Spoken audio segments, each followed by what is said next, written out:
Hi everyone, this is Veronica.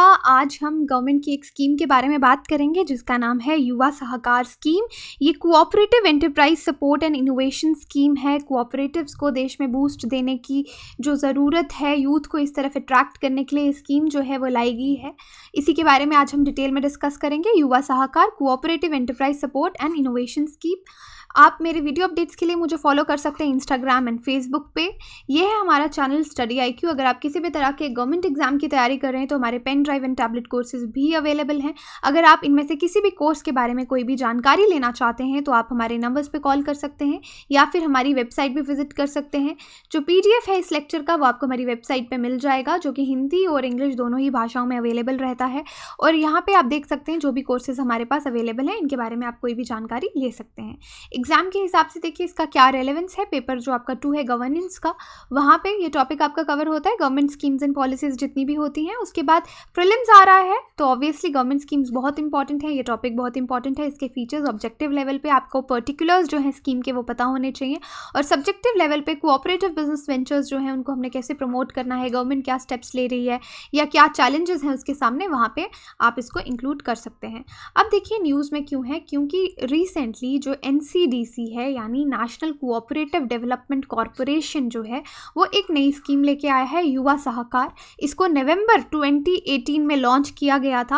अब इसमें देखिए जो यंग एंटरप्रेन्योर्स हैं हमारे, उनको हम कोऑपरेटिव्स की तरफ अट्रैक्ट करने के लिए कि वो आए, इस तरह के वेंचर्स में इन्वेस्ट करें, इस तरह के कोऑपरेटिव्स जो हैं वो शुरू करें, उसके लिए स्कीम लाई गई है, उनको अट्रैक्ट करने के लिए, यूथ को इस तरफ लाने के लिए। अब पहले देखिए हम बात करते हैं कि कोऑपरेटिव्स, आखिरकार कोऑपरेटिव्स किसको बोलते हैं। बेसिकली ये एक ऑटोनॉमस एसोसिएशन है। ऑटोनॉमस एसोसिएशन है जो भी लोग, अलग अलग तरह के लोग इसमें इकट्ठे होके वॉलंटरी इस तरह का काम शुरू करते हैं, जहां उनके कॉमन इकोनॉमिक नीड्स होते हैं, सोशल नीड्स होते हैं, या फिर कल्चरल नीड्स बोल लीजिए, और एस्पिरेशंस। फिर वो एक तरह का एक जॉइंट वेंचर जो है वो खड़ा करते हैं, उसको चलाते हैं, और वो डेमोक्रेटिकली कंट्रोल्ड एंटरप्राइज होता है, उसको हम कोऑपरेटिव्स बोलते हैं।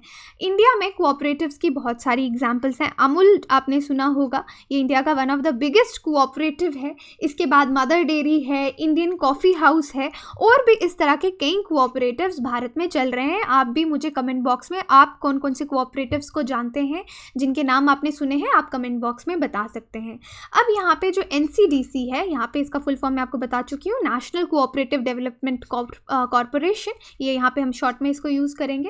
अब ये ऑर्गेनाइज करने वाली है Indian international cooperative trade fair. इस तरह का एक मेला, एम्प्लॉयमेंट मेला समझ लीजिए, या फिर अवेयरनेस के लिए एक इंटरनेशनल कोऑपरेटिव ट्रेड फेयर लगाने वाले हैं ये अक्टूबर 2019 में न्यू दिल्ली में, ताकि हाँ एक तरह का प्लेटफॉर्म प्रोवाइड कर सकें यंग एंटरप्रेन्योर्स को सेल के लिए, मार्केट के लिए, प्रोडक्ट डिस्प्लेस के लिए, टू कोऑपरेटिव्स के लिए। यानी एक अट्रैक्ट करने का तरीका है यूथ को कोऑपरेटिव्स की तरफ। इस तरह का ट्रेड फेयर भी लगाया जाएगा। तो यहाँ पे इस स्कीम की बात हो रही है युवा सहकार, इसलिए हम इसको देखेंगे क्योंकि एग्जाम के लिए ये बहुत इंपॉर्टेंट है।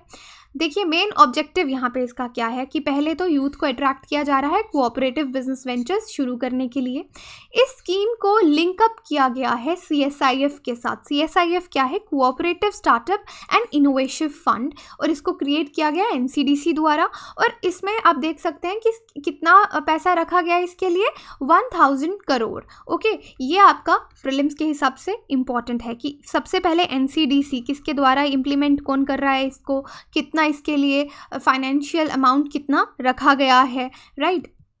अब देखिए इसकी फंडिंग की बात करेंगे। देखिए जितनी भी कोऑपरेटिव्स को यहाँ पे अट्रैक्ट किया जा रहा है, ताकि इंकरेज किया जा रहा है स्कीम के द्वारा, ताकि वो नए और इनोवेटिव एरियाज़ में भी आइडियाज़ लेके आएँ। अब इस तरह का जो फंडिंग है वो 80% जो प्रोजेक्ट कॉस्ट का होगा, उतना फंडिंग 80% फंडिंग जो है वो गवर्नमेंट द्वारा दिए जाएगी। जो स्पेशल कैटेगरीज़ हैं, यहाँ पर मैं आपको बताऊँगी कि स्पेशल कैटेगरीज़ कौन कौन सी हैं। स्पेशल कैटेगरीज़ के जो लोग हैं, जैसे यहाँ पे ST SC विमेन अगर कोई शुरू कर रहे हैं तो उनको 80% फंडिंग दी जाएगी, और जो बाकी के नॉर्मल स्टार्टअप्स होंगे या कोऑपरेटिव्स की तरफ होंगे उनको 70% दिया जाएगा। और जितना भी यहाँ पे लोन है, जो भी लोन का टर्म है, उससे 2% जो है वो कम ही इंटरेस्ट रेट उनको लगेगा। जब प्रोजेक्ट की कॉस्ट कितनी होगी, अप टू यानी 3 करोड़ तक अगर कॉस्ट होगी, तो जो इंटरेस्ट है जो टर्म लोन का होगा वो भी बाकी इंटरेस्ट रेट से वहाँ पे 2% कम वहाँ पे लिया जाएगा। अब देखिए इस स्कीम के लिए एलिजिबिलिटी किन लोगों के लिए है, तो यहाँ पे देखिए स्पेशल इंसेंटिव्स दिए जा रहे हैं उन कोऑपरेटिव्स को जो कि नॉर्थ ईस्ट रीजन से आएंगे, या जो एस्पिरेशनल डिस्ट्रिक्ट्स हैं वहाँ से आएंगे, या फिर जो कोऑपरेटिव्स किसी विमेन ने शुरू किए हैं, यानी महिलाओं द्वारा शुरू किए गए हैं, SC/ST जो हैं उनके द्वारा, शेड्यूल कास्ट शेड्यूल ट्राइब्स के द्वारा शुरू किए गए हैं, या फिर पर्सन्स विद डिसेबिलिटी अगर उसके मेंबर्स हैं तो उनको स्पेशल जो इंसेंटिव्स हैं वो दिए जाएंगे। तो ये स्पेशल कैटेगरीज हैं जहाँ पे मैंने आपको बताया 80% फंडिंग दी जाएगी और बाकी केसेस में 70% दी जाएगी। और इसके लिए एलिजिबिलिटी क्राइटेरिया है कि ये जितने भी कोऑपरेटिव्स हैं ये 1 साल से ऑपरेशन में होने चाहिए, कि ये नहीं कोई अचानक से ही कोई लोग आ गए कि हमारा कोऑपरेटिव है 1 महीना भी नहीं हुआ, तो ऐसा नहीं चलेगा। 1 साल का एलिजिबिलिटी यहाँ पे है कि वो एग्जिस्टेंस में 1 साल से ज़्यादा ऑपरेशनल होने चाहिए। ओके, अब देखिए यहाँ पे ये जो युवा सहकार स्कीम है NCDC द्वारा, यहाँ पे कुछ टारगेट्स भी रखे गए थे फाइनेंशियल। सबसे पहले अगर NCDC की बात की जाए, NCDC यानी नेशनल कोऑपरेटिव डेवलपमेंट कॉरपोरेशन, ये एक इकलौता इस तरह का फाइनेंशियल इंस्टीट्यूशन है पूरी दुनिया में कोऑपरेटिव्स के लिए, राइट। और इसका एक मिशन है कि फार्मर्स का जो इनकम है वो 2022 तक हमने क्या करना है, डबल करना है। देखिए जितने भी तरह के ये कोऑपरेटिव्स चलते हैं यूजुअली इससे रूरल जो लोग हैं उनको बहुत फ़ायदा होता है, रूरल सोसाइटीज़ में एग्रीकल्चर को बहुत फ़ायदा होता है, तो इनडायरेक्टली इसका फार्मर्स को बहुत ज़्यादा फ़ायदा होता है। तो अल्टीमेटली फार्मर्स का जो ये हमारा मिशन है कि 2022 तक उनकी इनकम डबल करनी है, उसमें ये बहुत मददगार साबित होता है। और इसी के लिए यहाँ पे ये लोग और भी बहुत सारी स्कीम्स जो प्रोग्राम्स हैं इसके अंदर लॉन्च करेंगे। जैसे NCDC लॉन्च करेगा न्यू मिशन मोड एक्टिविटी भी, जिसमें बहुत सारी इस तरह की इंसेंटिव्स दिए जाएंगे, इस तरह के मिशंस और मोड एक्टिविटीज़ जो हैं वो शुरू की जाएंगी।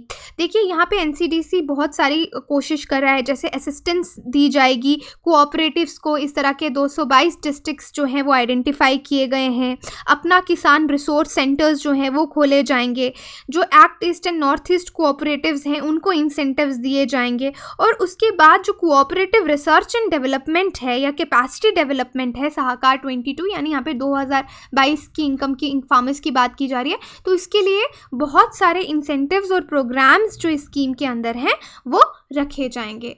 इसके बाद देखिए NCDC।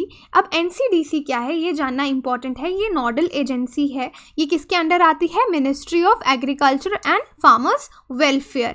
और NCDC का एक यूनिक डिस्टिंक्शन है कि एक इकलौती इस तरह की स्टैट्यूटरी ऑर्गेनाइजेशन है जो एज अ एपेक्स फाइनेंशियल, यानी किसी चीज़ के टॉप कोई किसी चीज़ को अगर हेड करता है कोऑपरेटिव्स को, तो ये एपेक्स फाइनेंशियल बॉडी भी है, यानी ये फंडिंग भी देती है और कोऑपरेटिव्स के डेवलपमेंट के लिए भी काम करती है। और ये एक्सक्लूसिवली कोऑपरेटिव सेक्टर को हमने कैसे डेवलप करवाना है उसके लिए काम करती है। और ये कोऑपरेटिव्स को डाइवर्स फील्ड्स में सपोर्ट करती है, एग्रीकल्चर हो गया या उस तरह के एलाइड सेक्टर्स हो गए, हॉर्टिकल्चर हो गया या डेयरीज हो गई, जितने भी इस तरह के काम हैं NCDC उसको पूरा फंडिंग में हेल्प करती है। अब ये आप याद रख सकते हैं कि इसका कंप्लाइंट ऑर्गेनाइजेशन नंबर क्या है, ओके, और कॉम्पिटिटिव फाइनेंसिंग एजेंसी है। This is not so important, but NCDC का क्या फंक्शन है, नोडल एजेंसी है कोऑपरेटिव्स के लिए, ये आपको पता होना चाहिए, क्योंकि जब प्रीलिम्स में स्टेटमेंट वाइज क्वेश्चन आते हैं वहाँ पे हम ये चीज़ें अक्सर इग्नोर कर देते हैं,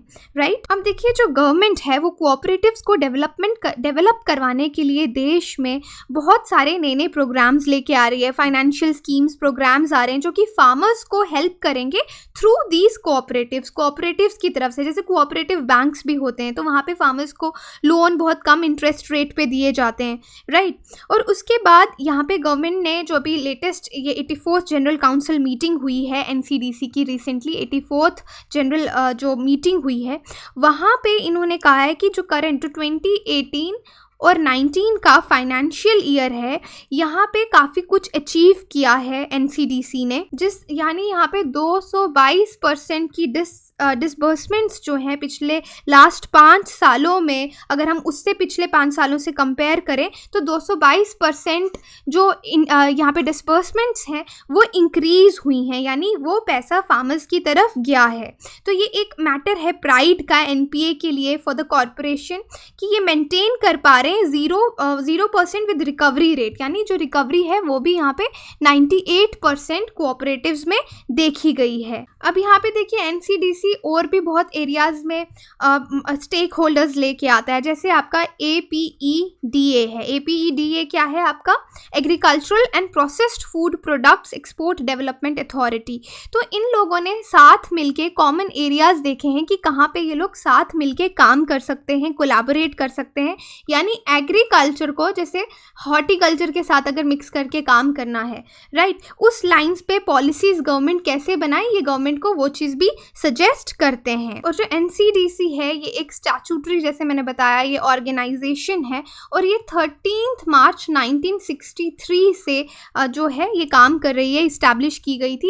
एक एक्ट था पार्लियामेंट का, उसके अंडर। सिर्फ अगर एनसीडीसी के ऑब्जेक्टिव्स की अगर हम बात करें तो इसके मेन ऑब्जेक्टिव्स रहते हैं production, processing, marketing, storage, export, import, यानी जितना भी एग्रीकल्चरल प्रोड्यूस है या फूड स्टफ्स हैं या आपके इंडस्ट्रियल गुड्स हैं या लाइफ स्टॉक है, तो उनको कैसे प्रमोट करना है, प्रोसेस करना है, मटेरियल मार्केट कैसे करना है, ये सब कौन डिसाइड करता है? एनसीडीसी। तो एनसीडीसी का बहुत इंपॉर्टेंट रोल यहाँ पे रहता है। और जो एनसीडीसी है अभी इसके 18 रीजनल डायरेक्टरेट्स हैं पूरे देश में, और ये पूरे तरीके से जो फाइनेंशियल असिस्टेंस हैं वो कोऑपरेटिव्स या कोऑपरेटिव सोसाइटीज़ या फेडरेशंस हैं उनको देते हैं, अल्टीमेटली उनको बूस्ट करने के लिए, डेवलप करने के लिए। तो युवा सहाकार स्कीम में आपको मेन क्या चीज़ें याद रखनी है कि युवा सहाकार स्कीम क्यों लाई गई है। यहाँ पे हम बूस्ट करें, फाइनेंशियल असिस्टेंस दे रहे हैं कोऑपरेटिव्स को, यूथ को इस तरफ